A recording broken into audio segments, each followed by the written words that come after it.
and its role in sustaining investment and employment cannot be overstated.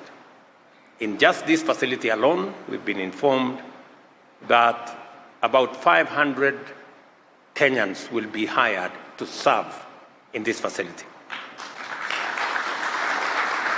However, better recognizes that the full potential of this sector is yet to be actualized, and that significant investment, accompanied by facilitative strategic policy and regulatory interventions by government, is necessary for us to tap into the full potential of our tourism and hospitality sector. Consequently, the government of Kenya has developed and is championing quality tourism standards and implementing incentives to support the rapid improvement of standards through registration, licensing, and classification of all accommodation and catering facilities in our country.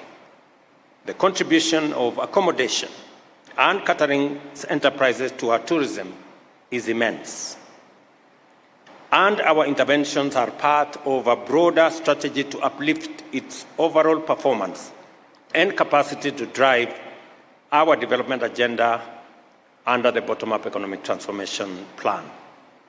By 2027, we intend, and I have given targets to Alfred and his team, we intend to receive 5 million tourists annually by 2027 on account of a diversified and competitive tourism product, which will include sports, culture, agricultural, medical tourism, as well as facilities like this. This immense and this increase must be supported by high-quality hospitality facilities, efficient connectivity, and a secure overall environment. Yesterday, I spent 6 hours with the private sector to discuss the competitiveness of our country and to work with them to eliminate hurdles, roadblocks, other impediments that make business slow in our country. I am very proud that after 6 hours of engagement, we had a roadmap with our private sector on how we are going to drive investment and entrepreneurship and creating an environment for us to leverage on our position as a country to take Kenya to the next level. The governor of Nairobi will confirm to you that I have been on phone with him several times on the facilities that we have in this city.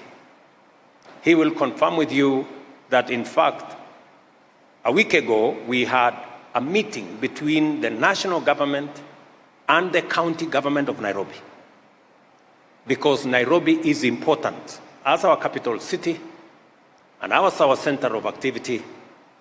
As national government, we're going to support the city of Nairobi, the county government of Nairobi, to make sure that Nairobi is appropriately positioned to be the anchor for our tourism, our investment, and our facilitation of other sectors of our economy.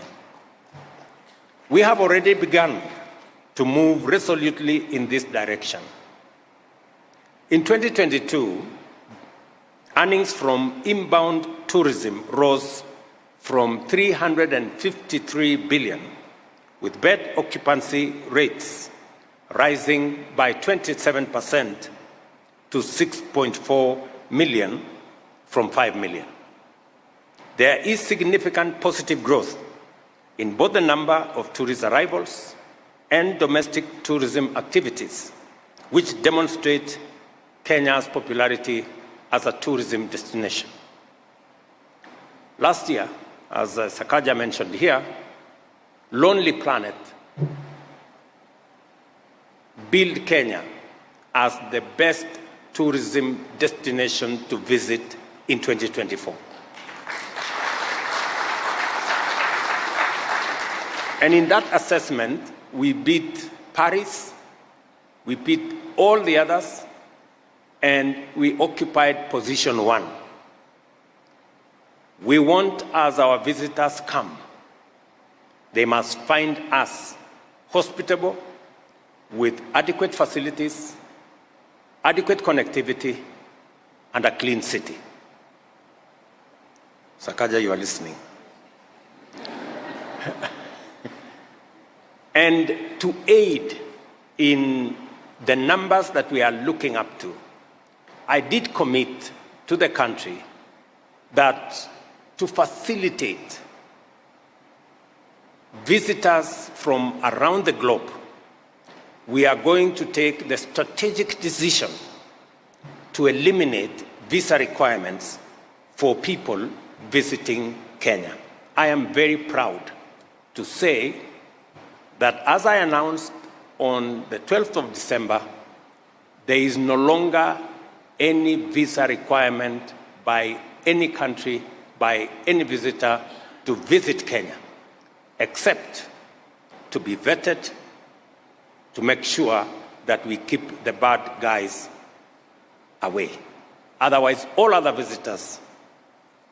And for your information, the numbers are changing drastically.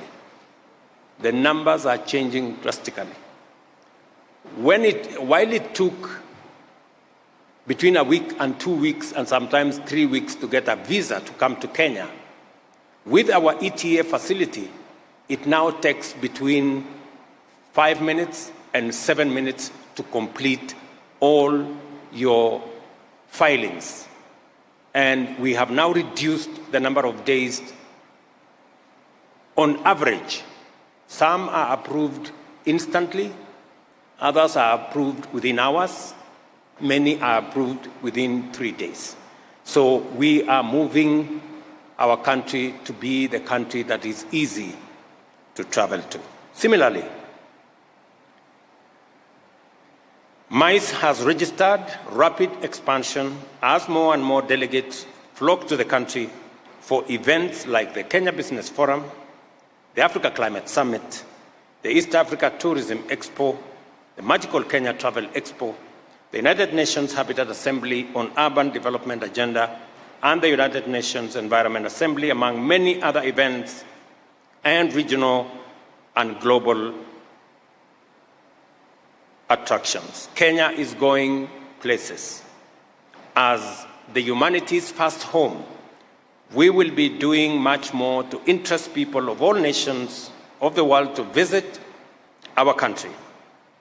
And as I said, all of us should welcome them home whenever we have that opportunity. Welcome home is our call to all our brothers and sisters globally to connect with their origins. It is also a signal to investors to plug into our present and future need for adequate hospitality facilities of the highest standard. There is an opportunity for strong global brands to follow the example of JW Marriott,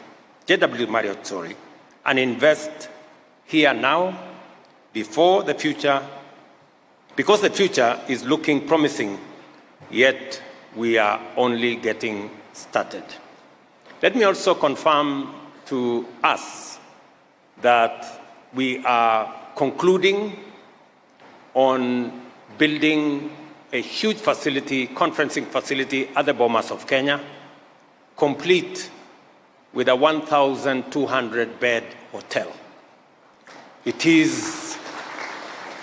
We are responding because today in the city of Nairobi, every hotel is between 90% and 100% full in the city of Nairobi.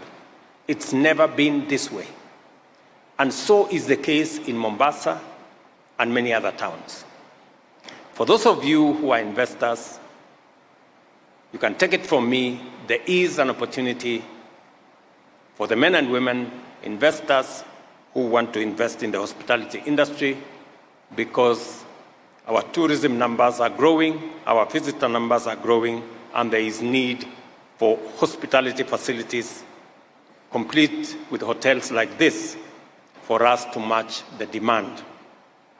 I congratulate JW Marriott on this successful, highly appropriate and strategic investment. And I want to commit that the government of Kenya is going to work with you as you explore other possibilities of other facilities in Kenya. And whenever you need the support of the government of Kenya, we will always be present. The Ministry of Tourism will take lead on making sure that we'll hold your hand in making sure that you can do the investment that you're looking forward to. I am certain that this particular project, and from all over the world with exemplary hospitality, that is the signature of JW Marriott.